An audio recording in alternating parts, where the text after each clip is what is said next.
درود به شما بینندگان عزیز. برنامه سیر در استخوان از پیشنهاد شما و این لحظه ما سیر می‌نماییم در استخوان زئولوژی دانشگاه دولتی آموزگاری تاجیکستان به نام صدرالدین عینی. باوری کامل دارم که این سیر به شما خیلی پسند می‌آید، چون که ما درباره عالم حیوانات و نباتات به شما معلومات کافی می‌دهیم.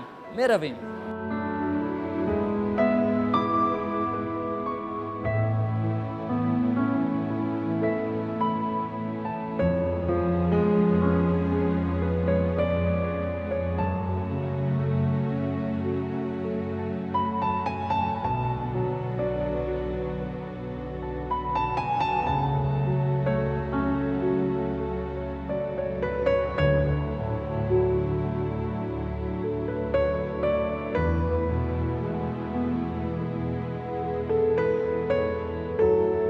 بینندگان عزیز، عین حال ما در تالار یکم آثارخانه زئولوژی دانشگاه دولتی آموزگاری تاجیکستان به نام صدرالدین عینی قرار داریم و عین حال ما درباره تاریخ این آثارخانه و تمام آن حیوان‌هایی که در این آثارخانه نگهداری می‌شوند برایتان معلومات‌های مفید می‌دهیم. می‌خواستم سراول بپرسم که این آثارخانه چه تاریخی دارد؟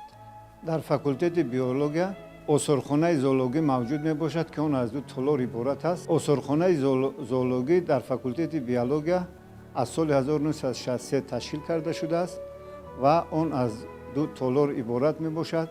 در تالار یکم اساساً موضوع گئوگرافی تجسم یافته است و در تالار دوم باشد نمودهای گوناگون خاصه‌های عالم حیوانات گوناگون موضوعهای گئوگرافی تاجیکستان نگاه داشته شده است. تشکر استاد. میخواستم بپرسم که در تشکیل نمودن این آثارخانه سهم کدام عالمان نظر است؟ در تشکیل کردن آثارخانه زئولوژی در فاکولته بیولوژی که سال 1963 تشکیل کرده شده است، سهم عالمان و آموزگاران فاکولته بیولوژی خیلی زیاد است. ما میتوانیم نامبر کنیم در اینجا سهم اولین مدیر کافدرای زئولوژی احمدوف قاسم، عبدالله محمدزویف، علیقول توراєв، تویجان ستاروف که آنها برای تشکیل کردن آثارخانه زئولوژی و نگاه داشتن خاصه‌های گوناگون حیوانات در این آثارخانه خیلی خدمت زیاد نمودند. تشکر استاد. خب این لحظه باز می‌خواستیم بپرسیم که در این آثارخانه زئولوژی چقدر حیوان‌ها و چقدر حشرات‌ها حتی نگهداری می‌شوند؟ در آثارخانه زئولوژی زیاده از 450 نمودی خاصه‌های گوناگون عالم حیوانات ستون مهره‌دار و قسماً حیوانات‌های بیستون مهره نگهداری می‌شوند که آنها در موضع‌های گوناگون تاجیکستان زندگی می‌کنند. خب استاد، می‌خواستم بپرسم که تمام آن خاصه‌های حیوان‌هایی که در این آثارخانه نگهداری می‌شوند آیا همه‌شان از منطقه تاجیکستان هستند؟ اساساً در خاصه‌های حیواناتی که در دو تالار موزه زئولوژی فاکولته بیولوژی نگهداری شدند بیشترشان از موضع‌های گوناگون تاجیکستان میباشند، لیکن در اینجا باز حیوانات‌های نیز وجود دارند که آنها در محیط خاص تاجیکستان نبوده از دیگر منطقه‌های سابق اتحاد شوروی و مملکت‌های اروپا نگهداری کرده شدند. تشکر استاد. خوب بینندگان عزیز، یادآور می‌شویم که برنامه سیر در آثارخانه از پیشنهاد شما و برنامه ما نیز ادامه دارد.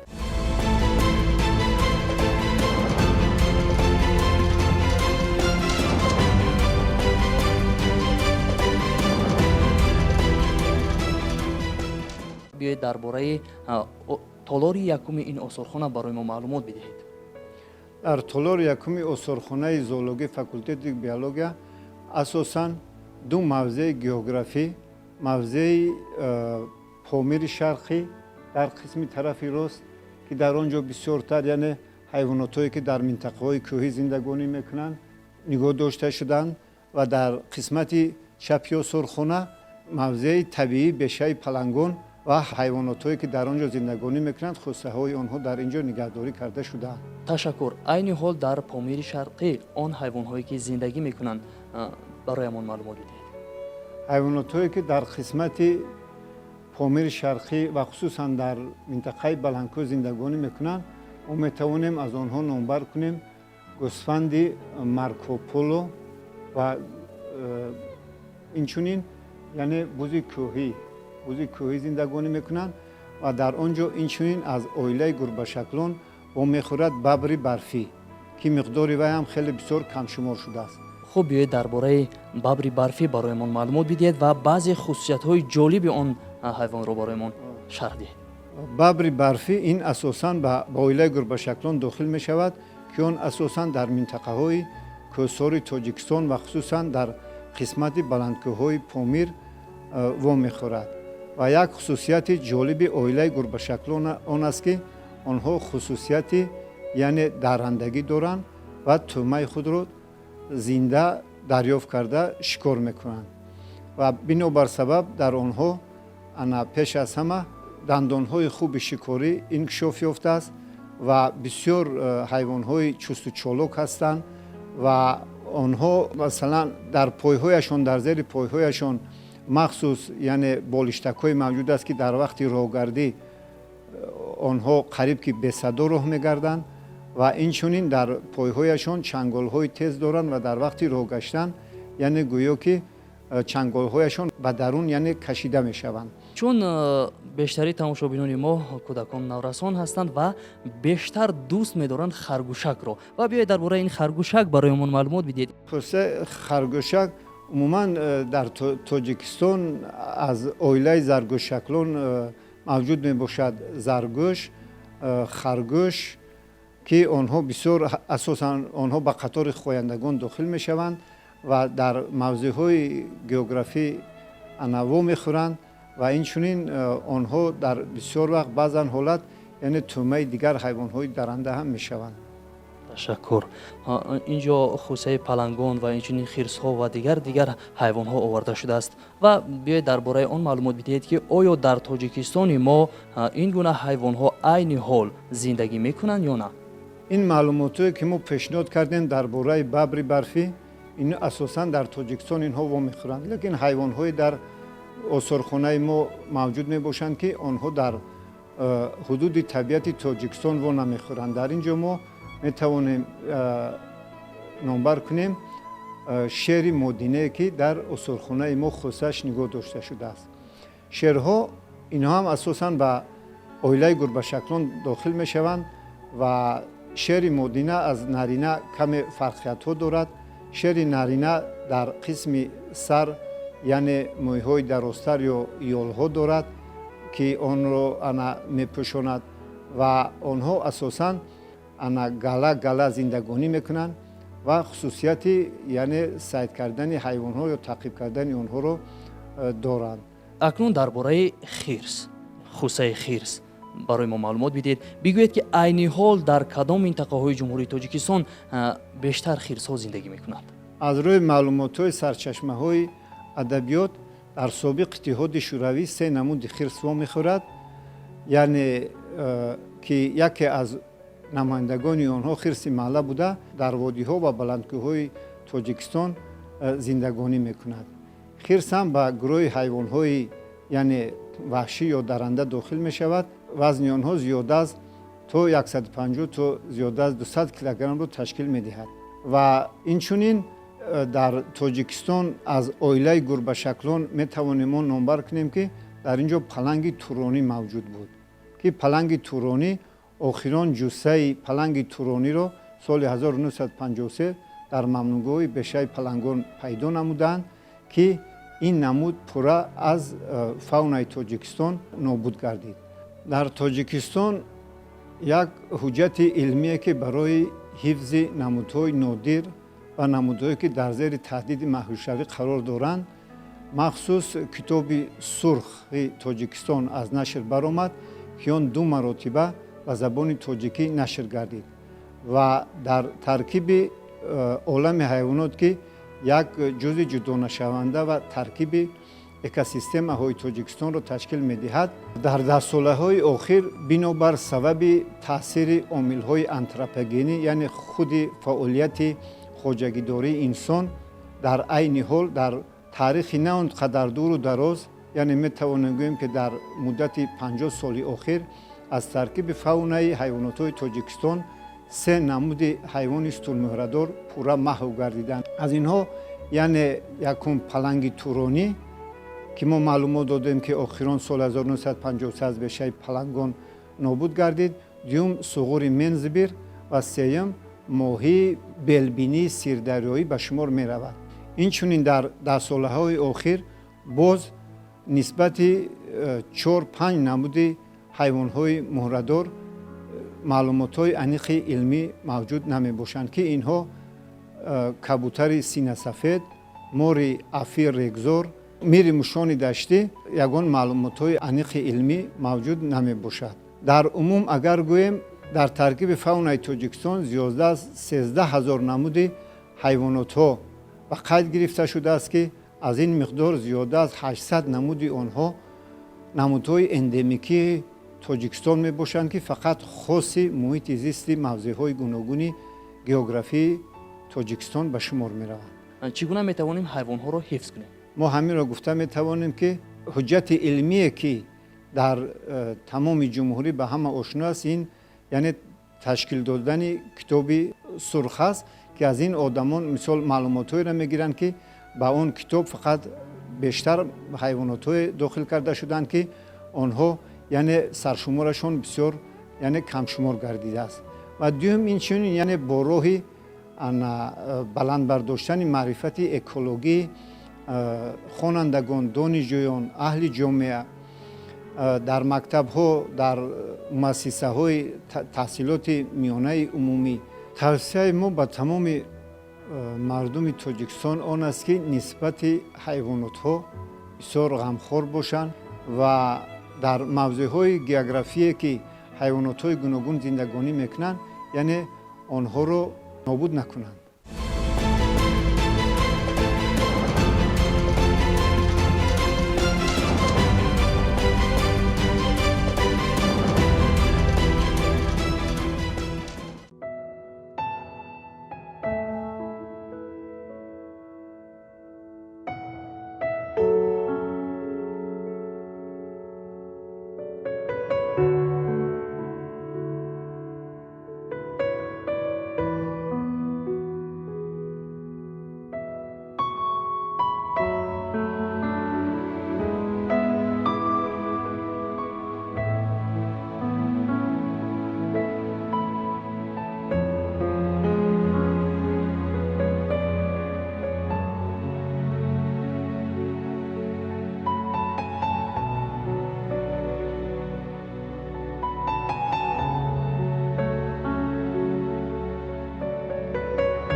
бинандагони азиз, айни ҳол мо дар толори дуюми осорхонаи зоологии донишгоҳи давлатии омӯзгории тоҷикистон ба номи Садриддин Айнӣ қарор дорем ва ёдовор мешавем ки барномаи сайре дар осорхона аст пешниҳоди шумо.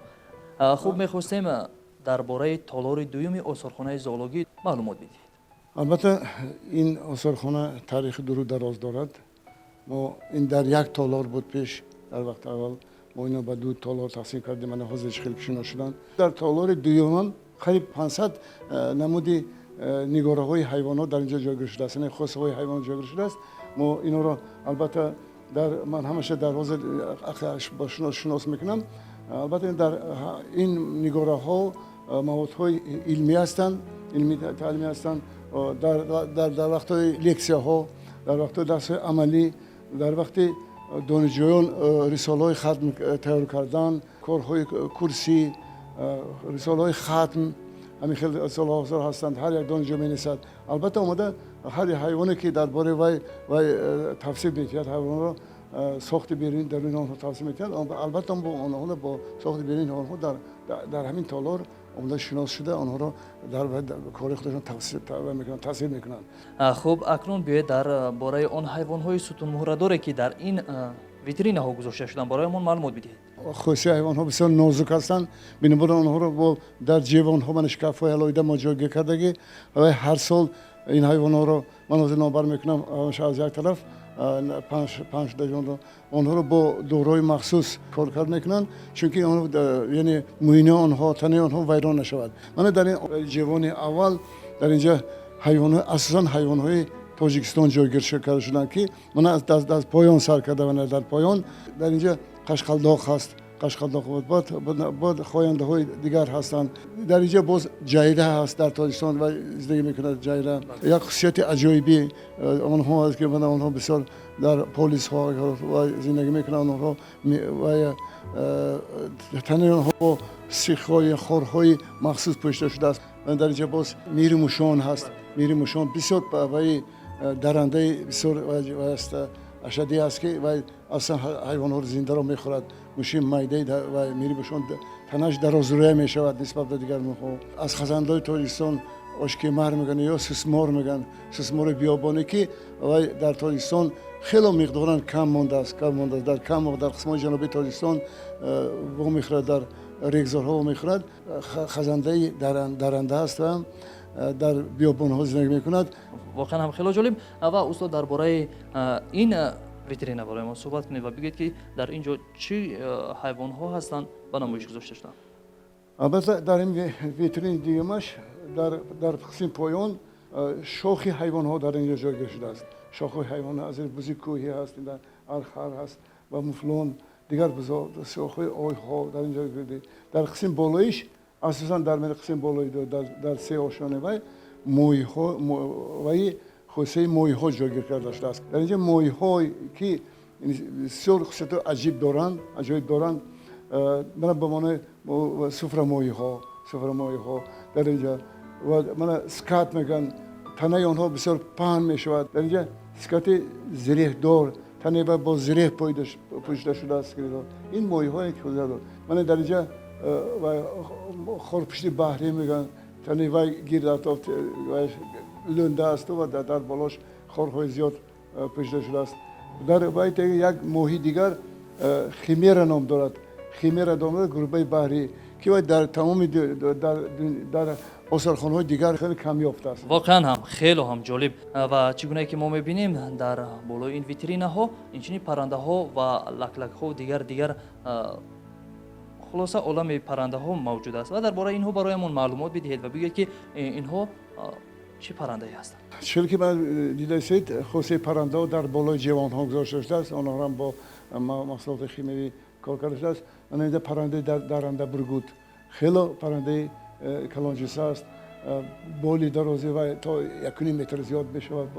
با قوت است. چنگال های با قوت دارند. از حیوان های شیرخوری میدان خورده آنها از من درنده است. من در اینجا دیگه از پرنده های خیلی جالب دقت این لکلک است. لکلک سفید است که در تاجیکستان این پرنده موسمی هست. در تاجیکستان خیلی که همه میدانند این همچون پرنده مقدس حساب کرده میشود. در این جوان ها قسم بالای اینها ما جایگی کردیم. از اینجا ماهی خوراک ها مرغابی ها من در قسم بالای و یک نمودی مار هست. ماری اینا از مارهای پیچان میگن. مارهایی که تومای خدا رو پیچانده افته کشته میخورند. مار پیچان البته در فاون دولتی ما است. این در بسیار جنگل های تروپیکی است. اینا وای مار پیچانی تورنقش میگن. سه چه بیتان تورنقش. این البته زهر ندارد. بسیار با آدم رام میشود. بسیار در سیرک و همین جاها بسیار همچین استفاده میبرد. در قسم پایین دیگر هم در اینجا یک قطار پرنده ها اینجا کولیک ها میگن آنها. یعنی آنها رو آن پرنده هایی که بسیار در نزد آبانبارها زندگی میکنند. پای های آنها در آن شکلی در آن نوی های دراز دارند برای داشته خوردن موهای دیگر ها.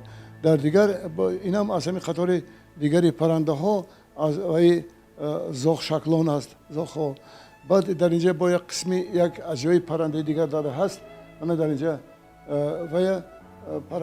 پرنده میده ترین پرنده خردترین پرنده از کرالیاک میگن تا 6 گرم وزن. این هم پرنده حشرات خور است. واقعا هم خیلی جالب. بالای همین جوان یک نمودی ماهی از ماهی ها ما اینا در درس ها بسیارتر استفاده برای نشان میدیم. در دسته همچون اسب عینی گرفته ممکن نشان بدم. من در اینجا نمودی به این شکلی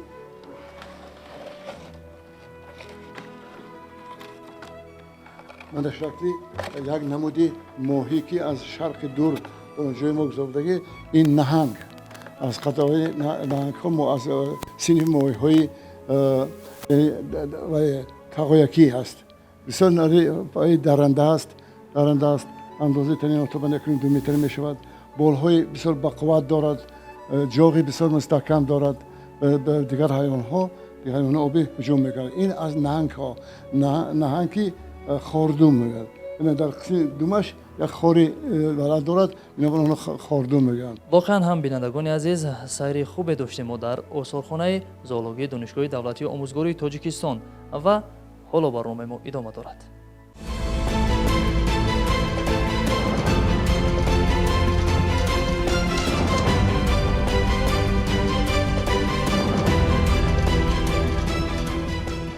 در طولور موزه زئولوژی اینچنین نگاه داشته شده است کلکسیای حشرات که اینها به حیوانات های بیستونوره منسوب می باشند و اینها خود محصول دست جمع کرده دانشجویان به شمار می روند. مقصد از تیار کردن چنین کلکسی ها از آن عبارت می باشد که دانش‌های نظریوی که دانشجویان در دوام سال خواندن می شود در مرحله بهاری آنها این حشرات را از موضع‌های گئوگرافی جمع آوری میکنند و کلکسی های زئولوژی تیار میکنند. در بین این حشرات ها هم حشرات های ضرر رسان و هم حشرات های فایده رسان دیده می شود.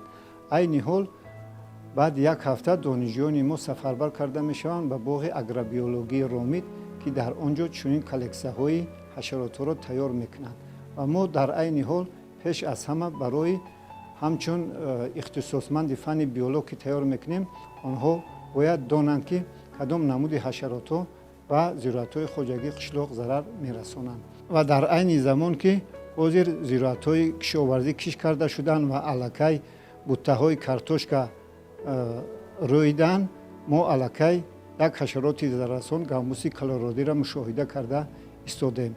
بسیارتر دانشجویان ما در وقت آموختن درس‌های لکسیونی و درس‌های سمیناری آنها به بیولوژی و اکولوژی حشرات شناس می‌شوند. حشرات این یک صنف کلانترین عالم حیوانات به شمار می رود. و غیر از این در درون کلکسی زئولوژی زیاده از 50-60 نمود حشرات گوناگون جایگیر کرده می شوند که از روی جایگیر کردن تصنیفات و سیستماتیک دانشجویان ما آنها را می آموزند. یعنی درباره خصوصیت های بیولوژیشان، اکولوژیشان، کدام نمودشان ضرررسان است، کدام نمودشان فایده رسان است، دانشجویان ما دانشجوی نظریوی را در عمل تطبیق کرده آن را پورا می‌گردانند. تشکر.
بینندگان عزیز ما سیر جالبی داشتیم در آثارخانه زئولوژی دانشگاه دولتی آموزگاری تاجیکستان به نام صدرالدین عینی و در اینجا سیر ما در آثارخانه به پایان میرسد.